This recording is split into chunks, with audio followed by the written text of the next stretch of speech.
Dalam satu nama Yesus yang kudus kami berdoa mengucap syukur. Haleluya. Yang percaya katakan amin. Berikan sorak-sorai buat Tuhan Yesus. Haleluya. Belum disuruh duduk, jangan duduk. Haleluya.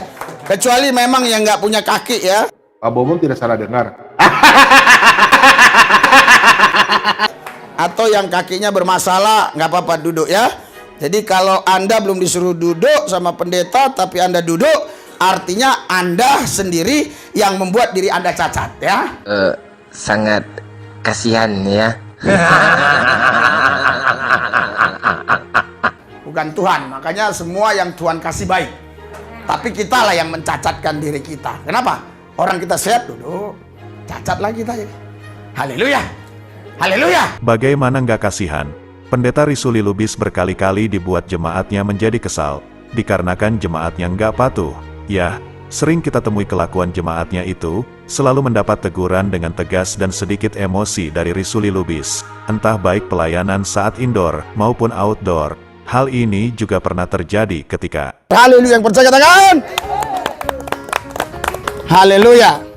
Saudara belum disuruh duduk udah duduk. Haleluya. Saya berdiri dari tadi terus ya. Luar biasa. Ayo berdiri. Aduh. Ayo berdiri. Gimana saudara mau taat sama Tuhan, sama utusannya aja nggak taat ya? Kasihan, janganlah diketawain gitu.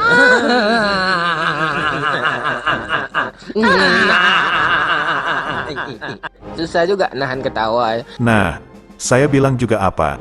Sebenarnya, apa derajat pendeta ini terhadap jemaatnya? Udah sering pelayanan, tetapi selalu terjadi hal yang serupa, yaitu ingin banget mendapat pengakuan spesial. Kejadian seperti ini, apakah juga sering terjadi terhadap pelayanan dari pendeta yang lainnya? Saya rasa hanya Risuli Lubis saja ya, yang ingin membangun kuasa atas jemaatnya. Jika dari analisis kedua tampilan tersebut, kemungkinan pendeta Risuli Lubis ingin sekali, dan bahkan mungkin bisa saya duga, bahwa pendeta Risuli Lubis gila hormat dan ingin mendapatkan pengakuan khusus dari jemaatnya. Tapi ya gitu, berharap terus tapi nggak pernah kesampaian. Kali ini Risuli Lubis sedikit sensitif terhadap jemaatnya. Sebenarnya, apa sih penyebabnya? Coba kita tonton dulu. Mengapa Risuli Lubis sedikit muram di pelayanannya? Baiklah sahabat, selamat menyaksikan.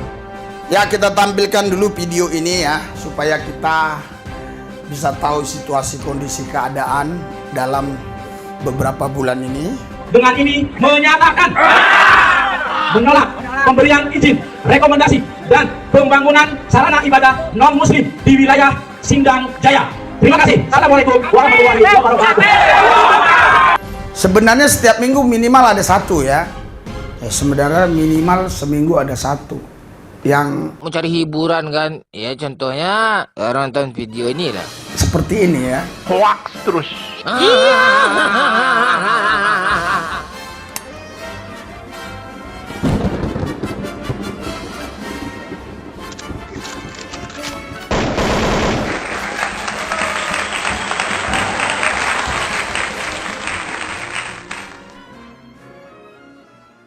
Pendeta Risuli Lubis mengatakan bahwa, minimal kejadian seperti ini, seminggu ada satu. Satu apa nih? Kejadian seminggu sekali itu ada satu. Tentang apa ya? Okelah sahabat, kita simak pernyataan pendeta M3 ini. Seminggu yang lalu ya, tapi baru kemarin hari Sabtu ada lagi. Sebenarnya setiap minggu minimal ada satu ya. Sebenarnya minimal seminggu ada satu. Yang seperti ini ya. Coba kita lihat lagi deh. Haleluya. Ya, ini hanya tulisan aja ya.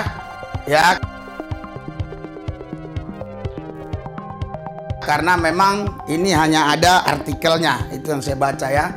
Ini kejadiannya saudara di GBI Cirene, di Geruduk Masa. Ini yang buat judul kita ya.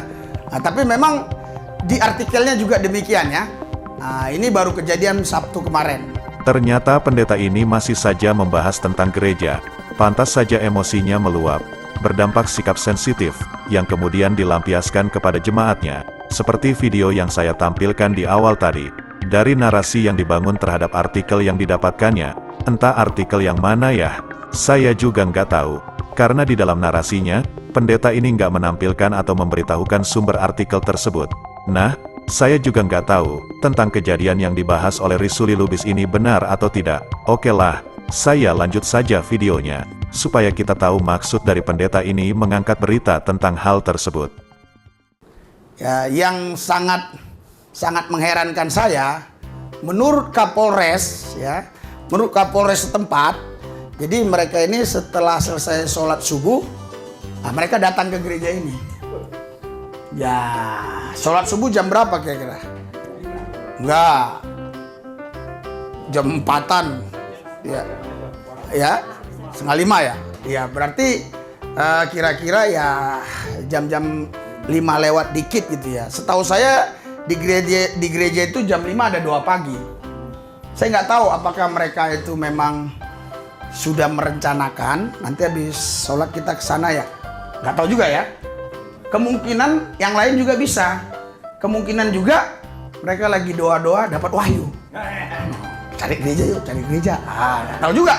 Kan kemungkinan boleh lah. Melawak United ni udah kelihatan goblok ya kan? Saya kan ngomong di YouTube begitu kemarin. Udah 10.000 yang nonton. Kemungkinan kan boleh lah. Ya kan? Astaga. Seorang pendeta memberitakan sesuatu yang dianggapnya serius, tetapi seakan-akan itu bahan komedian. Kemudian, semua yang disampaikan memang kemungkinan. Tetapi mengapa harus membuat kemungkinan dengan narasi propaganda cerita? Informasinya itu, mengapa nggak disesuaikan saja dengan artikelnya? Ya, kita semua tahu bahwa pendeta ini membangun narasi tanpa dasar bukti artikel yang dibawanya. Sampai-sampai sepanjang videonya itu sama sekali nggak menampilkan artikel yang dimaksud. Mungkin menurut saya, lebih baik pendeta Risuli Lubis harus membahas fakta yang akan saya sajikan. Kalau hanya begitu saja, saya juga mampu membawakan bukti kemungkinan tentang cerita gerejanya yang bermasalah, atau ada oknum-oknum dari kekristenan yang mempunyai masalah dalam urusan membangun gereja. Berikut videonya.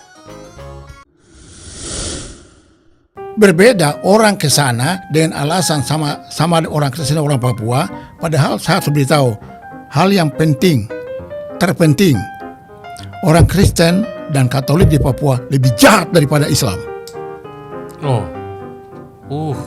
Ulang lagi Pak. Jadi kenapa Anda berani berkata orang Kristen, orang Katolik di Papua lebih jahat daripada orang Islam? Kenapa? Karena mentelantarkan orang Papua atau tidak? Mereka tidak pernah membela kepentingan orang Papua sebagai sama umat manusia dan sebagai orang Kristen. Ya, tapi Papua dikristenkan loh.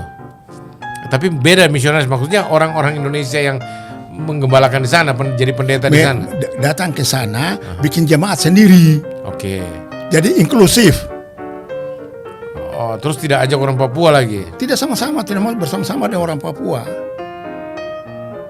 Kenapa? Oh, jadi orang-orang pendatang yang dirangkul untuk digembalakan. Itu ya. Toraja sendiri, Manado sendiri. Toraja sendiri, Manado sendiri. Terus mereka sama-sama, Ambon sendiri. Orang Papua jadi warga kelas 3. Bukan kelas 3, tetapi pokoknya kamu punya gereja sendiri, kami bikin gereja sendiri. Saya pernah jumpa banyak di Jayapura. Di Papua juga ada HKBP. Atau mungkin orang Papua sendiri yang nggak mau bergabung. Loh, karena merasa risih atau bukan apa? Bukan risih. Kami maunya kalau mereka datang jangan bikin gereja, bergabunglah dengan gereja yang ada di Papua.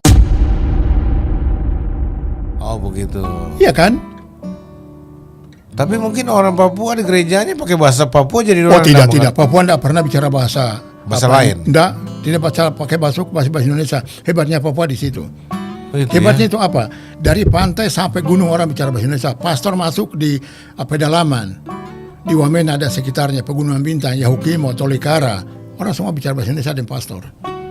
Gitu ya? Di Paniai, Inarotali, Wagete, Monamani, Intan Jaya. Orang bicara bahasa Indonesia. Berarti berlebih Indonesia Papua dong daripada suku-suku lain di Indonesia. Karena kalau masuk di Jawa, bahasa Jawa dihajar di situ. Kami masuk orang di Papua daerah berbahasa Indonesia jauh lebih baik dari manusia Indonesia. Karena kami sejak lahir sudah bicara bahasa Melayu zaman Belanda. Nah ini pemerintah mesti perhatikan ini dong.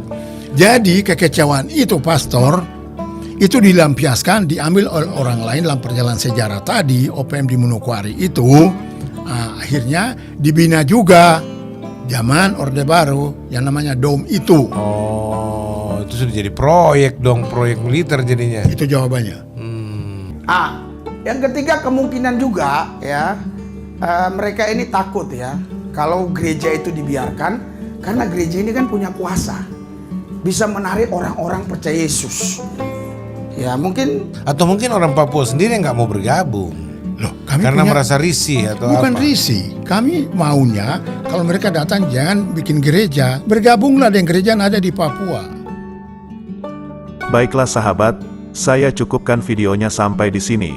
Jangan lupa subscribe bagi kalian yang baru tahu channel ini. Kemudian like and share ke seluruh mancanegara, supaya lebih banyak lagi orang yang mendapatkan edukasi dan hiburan secara gratis.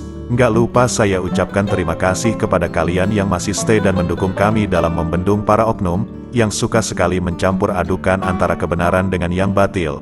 Ingat ya sahabat, jangan sampai murtad. Saya pamit undur diri. Allahu a'lam bishawab. Assalamualaikum.